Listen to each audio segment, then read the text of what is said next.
Hey everyone, welcome back to the Deep Dive. Today we're really digging into something pretty groundbreaking, I think. It's happening right now in one of the world's biggest nations, India.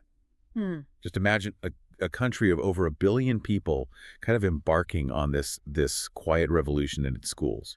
We're talking about a massive shakeup in how they educate their kids, moving from maybe the older ways to what are being called modern schools. That's a really good way to put it. Yeah. For a long time, when you thought about education in India, you might have pictured the Gurukul.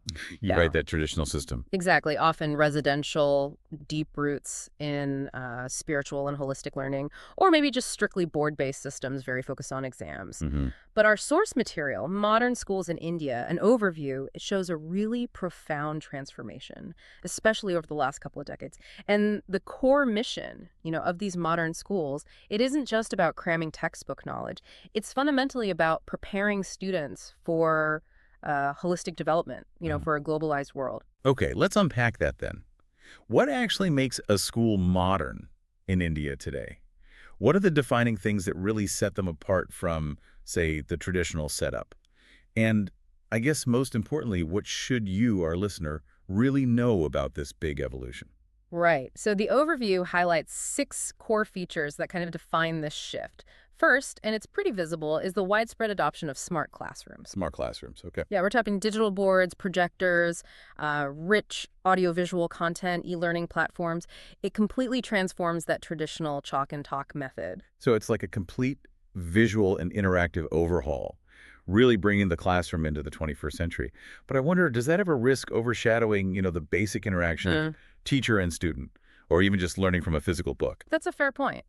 The sources suggest the goal is more to enhance, not really replace that interaction. They also show that given India's, global tech focus, STEM and coding are now pretty foundational. Right, that makes sense. Yeah, many of these schools are introducing coding, robotics, artificial intelligence, education as early as class 1. Class one. Yeah, this isn't just about technical skills. It's about building computational thinking, problem solving abilities right from the start. It's effectively kind of rewiring how the next generation approaches challenges. That's fascinating, building those skills so early.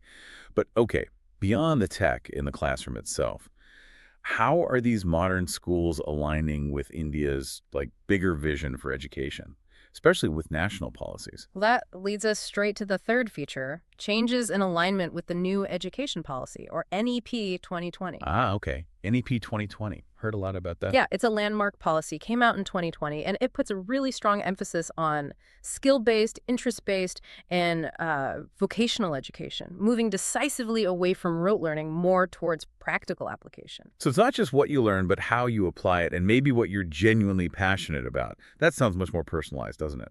It really is. And that brings us to the fourth point, which is pretty significant. Sports and extracurricular activities, they're giving equal importance now. Equal importance, not just an afterthought. Exactly. The sources mention things like yoga, music, dance, theater, martial arts, football, cricket, all being integral to the curriculum, not just, optional add-ons. It's about fostering well-rounded individuals. That definitely suggests a strong focus on well-being. And, well, in today's world, that often goes beyond just physical health. Are they addressing mental health too? They are. The fifth feature is counseling and mental health support. Schools are now incorporating career counselors, psychologists, wellness programs directly into what they offer. It's interesting, isn't it, how mental health, which was maybe traditionally overlooked, is now really taking center stage in educational planning. That's such a crucial, really modern addition, ensuring student well-being. But what about the parents? How are schools engaging with families, keeping them in the loop about their kids' progress? Right, so the final key feature addresses that directly. Parent portals and apps. Ah, technology again. Exactly. Parents can now basically live track their children's reports, attendance, overall progress, all through dedicated school applications. It's a level of transparency and engagement that was pretty much unheard of a generation ago. Okay, so those are the features. They sound impressive for sure. Let's pivot a bit to the practical impact. For the students themselves, what are the tangible benefits these modern schools are aiming for? How do they really change the learning experience day to day? Well, if we connect this to the bigger picture, the primary benefit really is holistic development. And that's not just a buzzword here. It's a pretty radical departure from a system that historically was very focused on rote memorization for exams. Right, just passing the test. Exactly. Our sources highlight how this shift is crucial for fostering not just well-rounded individuals, but also innovators, problem solvers, which, India critically needs for its booming economy. And with all that tech we talked about earlier, I imagine technological literacy just becomes sort of a given, almost by osmosis. Pretty much, yeah. Children gain this intuitive understanding of digital tools just by, interacting with their classroom environment daily. And what's more, with the emphasis on project-based learning inquiry, there's a really significant improvement in their critical thinking abilities. Okay. They're not just memorizing facts anymore. They're learning to question, analyze, synthesize information. So it's about understanding and applying, not just repeating back. Yeah. Does this also explicitly prepare them for like a globalized world, not just a national one? Absolutely. Yeah. Through adopting international curricula, introducing foreign languages early on, these schools are actively fostering a global perspective. The aim is really to cultivate global citizens who can thrive anywhere. Okay. On the surface, this all sounds incredibly positive, a major transformation for the better. But, any shift this big, it's bound to hit some bumps in the road, right? Right.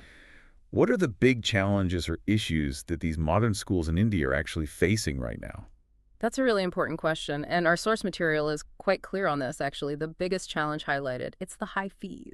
Cost. Yeah. Modern schools are often quite expensive. It makes them a significant financial burden for, many middle-class families. That immediately points to a potential issue with accessibility, doesn't it? A widened gap, maybe? It does. And tied to that, there's also a significant lack of access in rural areas. Most of these modern facilities and features like the smart classrooms, advanced labs, they're still largely limited to urban schools. So you get this clear geographic disparity. So a geographic and an economic divide. Are there other barriers to entry or maybe just effective learning? Yes. There's also the persistent digital divide. We talked about smart classrooms being great, but some students simply lack the necessary smart devices or maybe more critically, reliable internet access at home. So this creates a kind of paradox where the tools for modern learning are there in school, but the support for independent study might be missing at home. That's a tough one. And with all this exposure to tech, the focus on advanced skills, is there a potential downside for the students themselves? Maybe unforeseen pressure? The overview does point to a risk of increased competition and stress. The combination of high technology exposure and what's still an inherently competitive educational environment. It can potentially lead to greater mental pressure on children, which is a concern, and it's something modern schools are trying to address with those counseling services we mentioned. It's a balancing act. It's always helpful, I find, to ground these ideas with specific examples.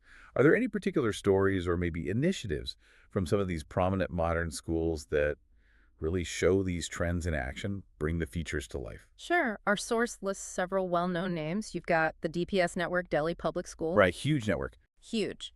Then the Sri Ram schools, Podar International, Oak Ridge International, Tagore International School.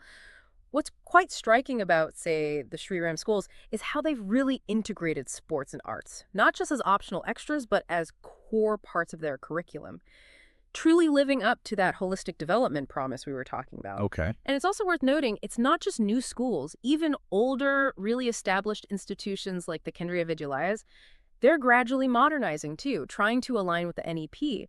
What's really fascinating here, I think, is how India's modern schools are playing this crucial role, preparing the new generation to be globally competitive. It reminds me of something an educator once said to me, like, we're not just teaching them to pass exams, we're teaching them to think like the innovators who built Silicon Valley. Now, obviously, improvements are still needed, especially around equal opportunity, cost effectiveness. But these places are undeniably shaping the direction of future education across the nation. So what does all this mean for you, listening right now? The source has really emphasized this powerful, evolving idea.